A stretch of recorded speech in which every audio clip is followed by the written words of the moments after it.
Hello. അപ്പോൾ എല്ലാവരും സുഖമായിട്ടിരിക്കുന്നു എന്ന് വിചാരിക്കുന്നു. ഞാനും തരക്കേടില്ലാതെ പോകുന്നു. ഈ വീഡിയോ എടുക്കുമ്പോൾ ഞാൻ വിചാരിച്ചില്ല കേട്ടോ, ഇതൊരു ഫുൾ വീഡിയോ ആയിട്ട് ഇടണമെന്ന്. രാവിലത്തെ ബ്രേക്ക്ഫാസ്റ്റിൽ നിന്ന് തുടങ്ങാം. നല്ല ചപ്പാത്തിയും മുട്ട റോസ്റ്റും കഴിച്ചതിന് ശേഷം ഞാൻ ഓഫീസിലേക്ക് പോകാനായിട്ട് റെഡിയായി കേട്ടോ. അപ്പം കുറച്ച് ഓഫീസിൽ ചെന്നിട്ടുള്ള കാര്യങ്ങളും അതിനുശേഷവും പിന്നീടുണ്ടായിരുന്ന കുറച്ച് കാര്യങ്ങളാണ് ഞാനിതിൽ ഇൻക്ലൂഡ് ചെയ്തിരിക്കുന്നത്. ഇപ്പോൾ മുഖത്ത് നിറയെ പിമ്പിൾസ് ഉള്ളതുകൊണ്ട് വേറൊരു സാധനം, ഈവൻ പൗഡർ പോലും ഞാൻ ഇടാറില്ല, ഒരു സൺസ്ക്രീൻ. അങ്ങനെ അതൊക്കെ ഇട്ട് ബസ്സിൽ കയറി എൻ്റെതേ ഒരു കോ പാസഞ്ചറിന് കിട്ടി കേട്ടോ. പണ്ട് കുട്ടിക്കാലത്ത് നമ്മളൊക്കെ ചെറുതായിരുന്നപ്പോൾ നമ്മൾ ബസ്സിൽ കയറുമ്പോൾ സീറ്റ് കിട്ടാത്തപ്പം അമ്മ ഇതുപോലെ നമ്മൾ ചേച്ചിമാരുടെ ഇടയിൽ ഇരുത്തുന്ന കാര്യം ഓർമ്മ വന്നു കേട്ടോ. ഇടയ്ക്കിടയ്ക്കൊക്കെ അമ്മേനെ നോക്കും, ആളവിടെ തന്നെ ഇല്ലേന്ന്. അതൊക്കെ കഴിഞ്ഞ് ഞാൻ ഓഫീസിൽ വന്നതിൻ്റെ വർക്ക് സ്റ്റാർട്ടായി. ഫേസിൽ മേക്കപ്പ് ഒന്നും ഇല്ലാത്തത് കൊണ്ടും പിമ്പിൾസ് നന്നായിട്ട് പ്രൊജക്റ്റ് ചെയ്തിരിക്കുന്നതും കാണാൻ കേട്ടോ. അത് കഴിഞ്ഞപ്പോഴാണ് ഞങ്ങളുടെ ബോസ് കഴിഞ്ഞ ദിവസം കോഴിക്കോട് പോയിട്ടുണ്ടായിരുന്നു. ആളുടെ ഓഫീസിൻ്റെ എന്തോ ആവശ്യത്തിനായിട്ട്. അപ്പോൾ ചുമ്മാ ഒന്ന് പറഞ്ഞു വിട്ടു ഇത്തിരി കോഴിക്കോടൻ ഹൽവയും വാങ്ങിയിട്ട് വരാൻ. ഞങ്ങൾക്ക് എല്ലാവർക്കും ഇതുപോലത്തെ ഓരോ പാക്കറ്റ് വാങ്ങിയിട്ട് വന്നിരുന്നു.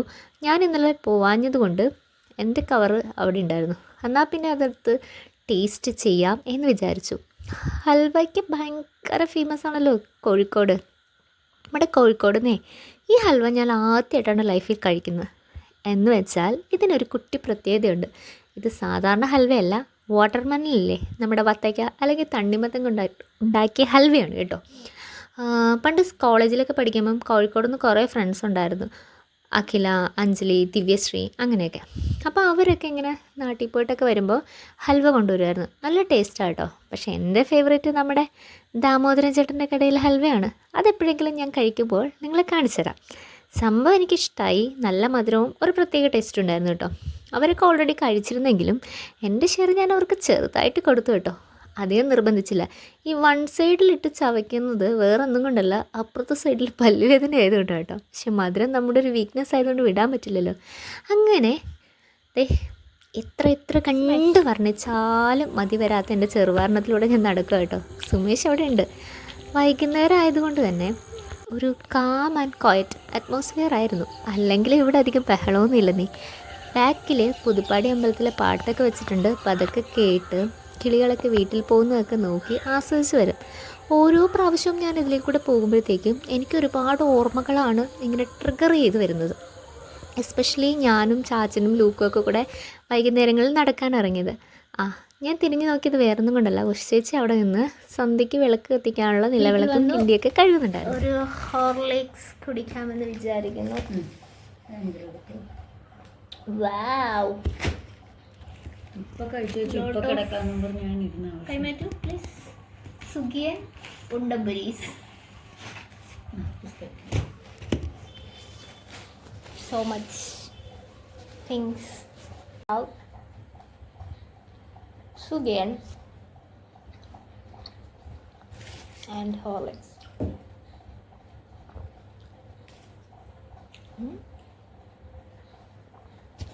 മീശ. നെക്സ്റ്റ് നമ്മൾ കഴിക്കുന്നത് ഉണ്ടംപുരി. നല്ല ടേസ്റ്റ് ഉണ്ട്. സാധാരണ ഇതിന് വലിയ ഉണ്ടംപുരിയാണ്, പക്ഷേ ഇത് 6 രൂപ കടികൾ കിട്ടുന്ന കടയിൽ ഇത് വായിച്ചുകൊണ്ടാണ് സൈസ് ചെറുത്. ഇപ്പം അത്രയൊക്കെ ഉള്ളു ഗൈസ്.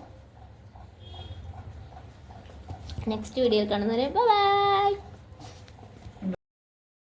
അങ്ങനെ നെക്സ്റ്റ് ഡേ ആയി. ഹോർലിക്സിൽ മുക്കിയ ഹോർലിക്സ് ബിസ്ക്കറ്റുമാണ്. ചേരട്ടപ്പുട്ടും മുട്ട ഓംപ്ലേറ്റാണ് കേട്ടോ. മുട്ടക്കറിയൊക്കെ എല്ലാവരും പുട്ടിൻ്റെ കഴിക്കും, പക്ഷേ ഞാൻ ഇത് മുട്ട ഓംപ്ലേറ്റിൻ്റെ കൂടെ കഴിക്കണം. ഈ കോംബോ ടോമിയങ്ങൾ കഴിക്കുന്ന കണ്ടാണ് ഞാൻ ആദ്യം പഠിച്ചിട്ടുള്ളത്. ഭയങ്കര സൂപ്പർ കോംബോ ആണോയെന്ന് വെച്ചാൽ അല്ല, പക്ഷേ എന്നാൽ തീരെ മോശമല്ല കേട്ടോ. കുറച്ച് മുട്ട ഓംപ്ലേറ്റ് എടുത്ത് ഇങ്ങനെ കിള്ളി വെച്ച് കുറച്ച് പുട്ടും കൂടെ എടുത്തിട്ട് ഇങ്ങനെ കഴിക്കാം. ചൂടുണ്ടായിരിക്കണം 2 സാധനം. പിന്നെ കുറച്ച് കട്ടനും കൂടെ ഉണ്ടെങ്കിൽ ഖുശാൽ. അപ്പം നിങ്ങളൊന്ന് ട്രൈ ചെയ്ത് നോക്കൂ. ഈ ഷോർട്ട് ഹെയർ ആക്കിയ പിന്നെ കുറച്ച് പട്ടിഷ കൂടുതലാണെന്ന് എൻ്റെ ഫ്രണ്ട്സൊക്കെ പറയാറുണ്ട് കേട്ടോ. അവരെയും ദോഷം പറയാൻ പറ്റില്ല. കുറേ നാളുകൾക്ക് ശേഷമാണ് ഞാൻ ഈ ഷോർട്ട് ഹെയറിലേക്ക് മാറുന്നത്. അതും എൻ്റെ നാച്ചുറൽ ഹെയർ.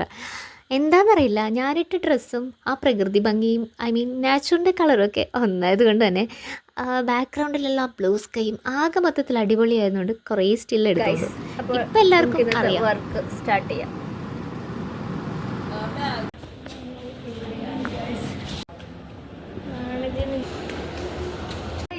എന്ന് പറഞ്ഞിട്ട് എംപ്ലോയ്മെൻറ്റിൽ ടാക്സ് ഡിപ്പാർട്ട്മെൻറ്റിൽ വരാൻ പോയതാണ്. വന്നോ?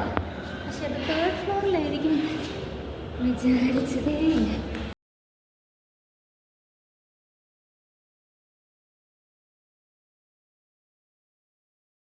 ഞാൻ പറഞ്ഞേക്കണ്ട നമ്മുടെ വീട്ടിൽ വിലയില്ലാത്ത ഞാൻ വീഡിയോ എടുക്കാം, പിന്നെ ലാസ്റ്റ് വീഡിയോയിൽ കിട്ടിയെന്ന് പറഞ്ഞു വന്നെങ്കിൽ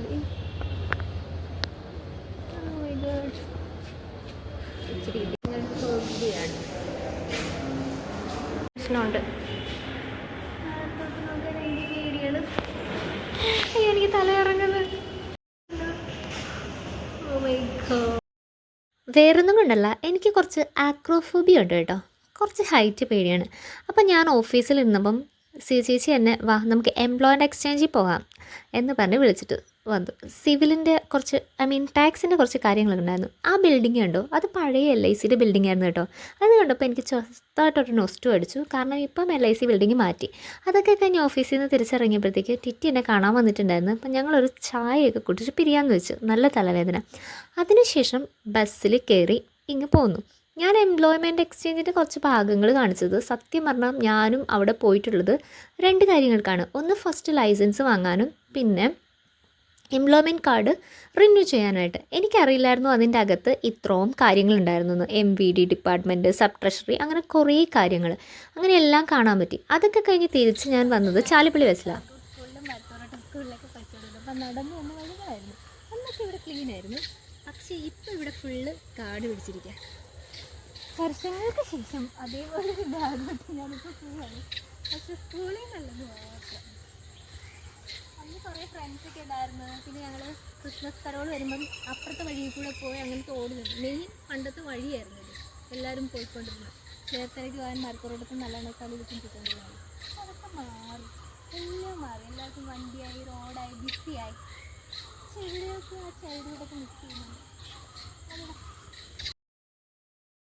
സോറി, മരത്തോരോട്ടം ബസ്സിലല്ല കേട്ടോ, ചാലിപ്പള്ളി വഴി പോകുന്ന ബസ്.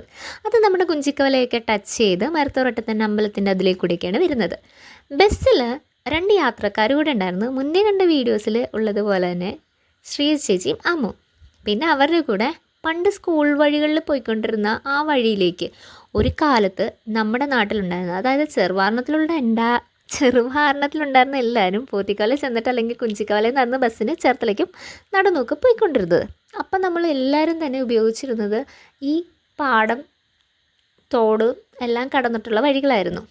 അപ്പം ഞാനിങ്ങനെ കുറച്ച് അയവിറക്കുകയായിരുന്നു കേട്ടോ. എൻ്റെ ഓർമ്മകളൊക്കെ ഒരു കാലത്ത് നമ്മൾ സ്ഥിരമായിട്ട് പോയിക്കൊണ്ടിരുന്ന വഴികളായിരുന്നു. പള്ളിയിൽ നിന്ന് കരോൾ പോകുമ്പോഴും കൊന്തയ്ക്ക് പോകുമ്പോഴും കുരിശിൻ്റെ വഴിക്ക് പോകുമ്പോഴും ഒക്കെ. ഇപ്പം ഇങ്ങോട്ട് കയറാറില്ല. ശരിക്കും നമുക്ക് എക്സ്പ്ലോർ ചെയ്യാനായിട്ട് വേറെ എങ്ങും പോകണ്ട.